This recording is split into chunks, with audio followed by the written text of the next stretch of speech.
قرآن مجید فرقان حمید نے میاں بیوی کا جو رشتہ بیان کیا ہے نا، اس رشتے کو آپ سمجھیں جو قرآن پاک نے میاں بیوی کا رشتہ بیان کیا۔ کہن لباس لکم وانتم لباس لہن،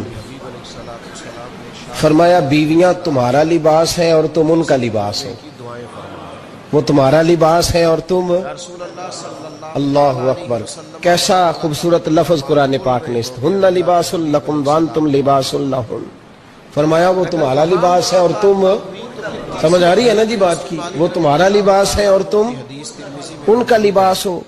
تین خوبیاں تو ہر لباس میں ہوتی ہیں، تین چیزوں کے لیے لباس پہنا جاتا ہے، تین چیزیں، تین قسم کی آسائشیں لباس میں پائی جاتی ہیں، اس پر تو تمام مفسرین کا اتفاق ہے۔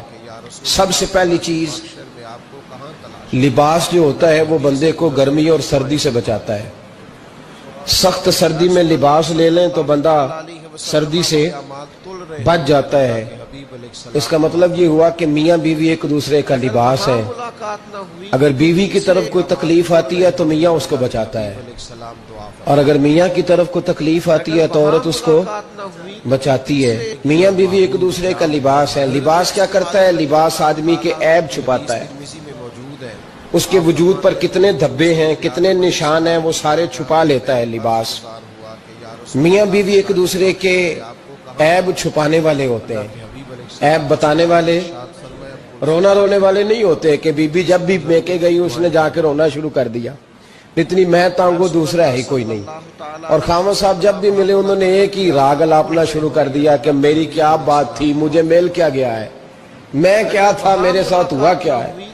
تو لباس ہے، ایک دوسرے کا عیب چھپائیں گے، بولیے ایک دوسرے کا عیب چھپائیں گے، ایک دوسرے کی غلطیوں کی پردہ پوشی کریں گے۔ اور تیسرا لباس کا کیا مقصد ہوتا ہے؟ لباس شخصیت کا آئینہ دار ہوتا ہے۔ لباس آدمی کی اچھی اور خوبصورت طبیعت کا حصہ ہوتا ہے۔ جو لباس ہوتا ہے وہ انسان کو زینت بخشتا ہے، خوبصورت کر دیتا ہے۔ داڑھی والا آدمی ننگے سر پھرے تو خوبصورت نہیں لگتا، ٹوپی پہن لے تو بڑا پیارا لگتا ہے، ٹوپی پہنے تو بڑا، اور اگر امامہ باندھ لے تو نور نالا نور ہونا شروع ہو جاتا ہے۔ اللہ کرے آپ خوش ہو جائیں، آمین تو کہہ دیں، اور اللہ کرے فجر کی نماز آپ امامہ باندھ کی پڑھ لیں، آمین تو کہیں۔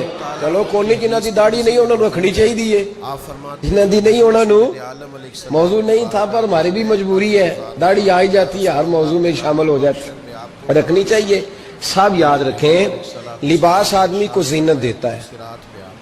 قرآن مجید کے لفظوں پہ غور کرو، اگر تو شادی کے بعد بیوی کے آنے کی وجہ سے خامد کو سکون نہیں ملا تو اس کا مطلب ہے اس نے گھر کو زینت نہیں دی، اور اگر شادی کے بعد اس بچی کو تحفظ نہیں ملا، اس کو اپنے گھر کے اندر سکون نہیں ملا تو اس کا مطلب ہے خامد نے اسے زینت، اس لباس نے زینت نہیں دی۔ میاں بیوی ایک دوسرے کا لباس ہے، اس مقدس رشتے کو اسلام نے باندھا اور لباس کہہ کے باندھا۔ میرے رسول کریم علیہ السلام نے پہلے تو خارجی لوگوں کو منع کیا ہے۔ میری ذاتی رائے یہ ہے کہ میاں بیوی کی ذاتی لڑائی کوئی بھی نہیں ہوتی، ذاتی لڑائی، میری باتوں کی سمجھ تو آ رہی ہے نا آپ دوستوں؟ کوئی نہیں آ رہی؟ اللہ جزا دے آپ۔ میاں بیوی کی ذاتی لڑائی کوئی نہیں ہوتی، ہوتا پتہ کیا ہے؟ لڑکے سے پوچھیں کہ بتائیں جناب کیا حال ہے تو کہتے ہیں بیوی میری صحیح ہے، اس کے گھر والے نہیں صحیح۔ سنے آپ نے بھی کبھی یہ لفظ؟ تو اسی طریقے سے اگر لڑکی سے پوچھیں کہ تیرا کیا حال ہے تو کہتی ہے خامن تو میرا دھیان رکھتا ہے، اس کی اماں نہیں خیال رکھنے دیتی۔ تو لڑائی جو ہوتی ہے وہ تیسرے آدمی کی وجہ سے ہوتی ہے۔ تیری اماں آئی تھی تو اس طرح کہہ گئی، تیرا بھائی آ گیا تھا تو وہ یہ کہہ گیا، تیسرے فرد کی وجہ سے۔ میرے نبی کریم علیہ السلام نے تیسرے بندے کو سمجھایا ہے، تیسرے فرد کو حضور نے سمجھایا ہے۔ نبی پاک علیہ السلام نے فرمایا خبردار، ماں، بھائی، بیٹا، باپ سارے لحاظ کریں، بسنے دیں میاں بیوی کو۔ اگر شادی کر دیا تو ان کو سکون سے رہنے دو۔ تم دو جملے کہہ کے چلے گئے، کوئی عیب نکال کے جو چھپا ہوا تھا خامن کی نظر میں وہ نکال کے بتا دیا کہ تیری بیوی یہ کام بھی کرتی ہے، اب تم تو ہٹ گئے وہ بات کہہ کے، اب انہوں نے اکٹھے رہنا ہے۔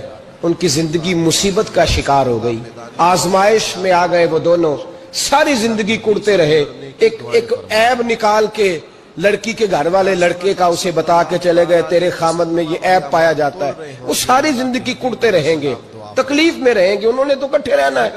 بتانے والا چلا گیا، میرے رسول کریم صلی اللہ علیہ وسلم فرماتے ہیں لعنتی ہے وہ شخص، لعنتی ہے وہ شخص۔ یا رسول اللہ کون سا؟